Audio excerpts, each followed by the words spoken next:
Melissa. You are Rihanna's stepmother. Yes. And you've been raising her as your own daughter for how long? Since she was 2 years and 11 months. 2 years old. Take me back to the beginning. What happened? Well, I got together with Greg in July of '93, and it was nothing but hell. Greg was hell? No, she was nothing but hell after I got together with him. Okay. Brenda and I were friends, and they lived downstairs, and she felt that I took him away. And I took over and helping on raising with Rihanna, trying to make a bond, and I had her quite a bit. Her mother never took her. She would rather go to the bar. As well as her 10-year-old daughter now, Stephanie. She dropped them both off with us, and we're not even the biological parents of her. Right. She was your wife, and she was married once before and had a daughter named Stephanie, then married to you and had Rihanna. That's right. Yes. Okay, go ahead. And we moved into our house in Iowa, and she would come sometimes on holidays, whatever, and disappoint her. She would cry. She would tell her she would come and not show up. It got really, really bad. And then May 29th, she took her and Stephanie to a birthday party for Stephanie, and she hasn't seen her since. She left for 2 straight years and no contact. Rihanna, you haven't seen Mommy Brenda in a long time, have you? No, about 3 years? Does she ever call you? She does? And does she tell you she's going to come by? And then she doesn't remember? Okay. Melissa, how has this affected Rihanna? Well, she's pretty well numb now. To that, yes. But before, I mean, she would cry because she wouldn't show up. I would catch her in the bathroom mumbling that nobody loved her and that nobody wanted her. Well, you know that isn't so. Everybody right. likes you. My goodness. Greg,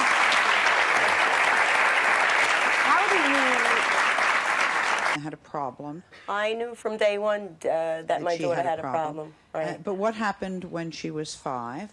I just said leave.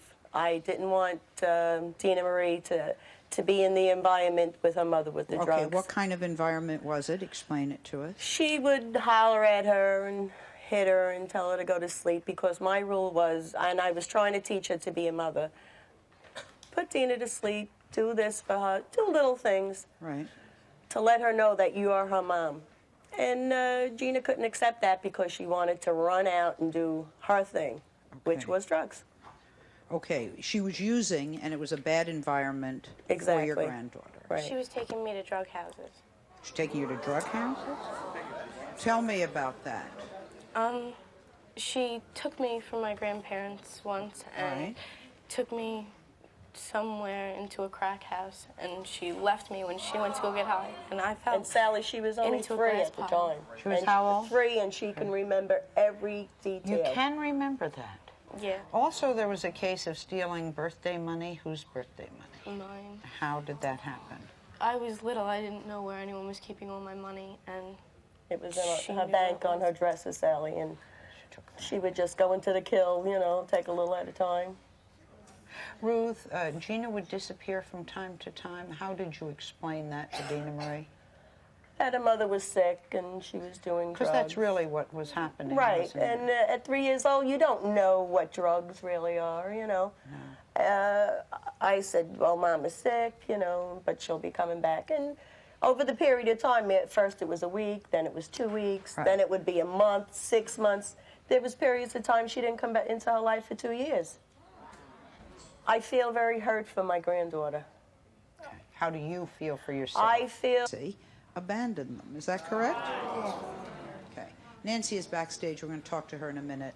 Can you take me back to the beginning? How did you happen to come to raise the children? Okay, before their father died, I had to be involved. They would both leave them. The parents would leave the right, children? And I had to go to California. My niece went over to check on them. I asked her to go check on them because I haven't heard from them in a while. She went over there and she called me back and says, Grandma, you wouldn't believe what's over there. So then I get on a plane. What was over there?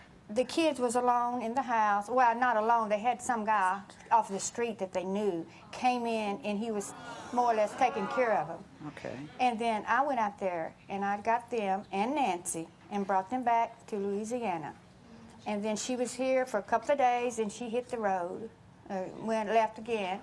And she was gone about a week, and I'd always put out a missing report on her, you know, because I didn't realize really what was going on.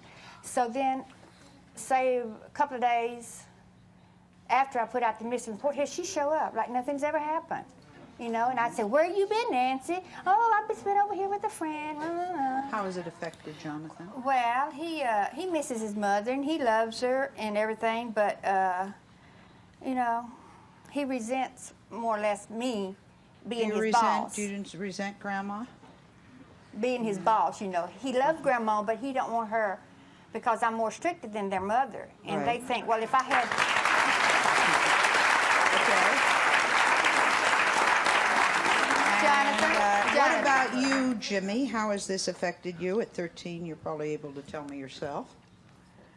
Well, I'd rather live with my mom than my grandmother, but I don't want to live with her if she's on drugs or something. Okay, that's a smart statement. And Jennifer is... Last time you guys were here. Thank you. Very. How's everybody doing, John? Great. Are they? Oh, I'm so glad to hear that. Adam and Sean, I know it was hard to talk to your mother that day. Are you glad you did it? Yes, ma'am. Are you? Yes, ma'am. I'm so glad. I saw the way you stood up.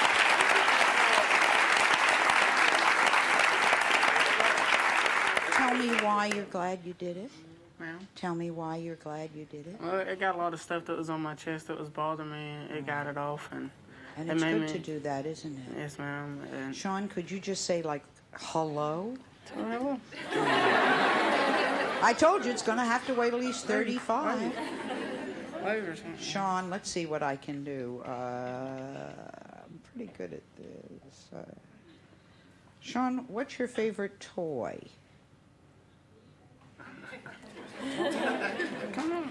Uh-huh. That's not even working. Do you like PlayStation? No.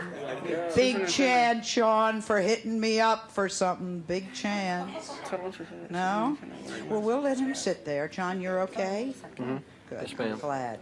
Go ahead, sir. Abandonment, and the reason she wrote those books was because she and her sister were abandoned by their parents not once but twice. The second time the parents moved out of the apartment and left you behind? Yes. How old were you? 2 and 3. And I was originally from like Brooklyn, and my doll's hair had caught on fire, and I threw the doll out, and I think that's when a neighbor spotted us. But we were in the apartment alone for like a week and a half, according to the record. A 2 and a 3-year-old in the apartment for a week and a half. They were put in foster care and never adopted out. Why? Because I think the biological parents seem to have a lot of rights, and they held on to their rights. Okay, they would not. So And that prevented us from being adopted. at 18, they were released without any resources. She spent time being homeless before she got on her feet. And today, she has done very well for herself. She's written books. What happened to your sister? She's in a psychiatric hospital. And I think that's because she lacked love. And I think when you don't have genuine love or love of a mother, Yes. it's devastating. I don't know how to explain what it's like. I think everybody feels like they have that orphan inside them. But if you can just imagine what it's like on a daily basis, Of course. feeling like the constant rejection. Please say hello to relationship therapist Anne Renee Testa.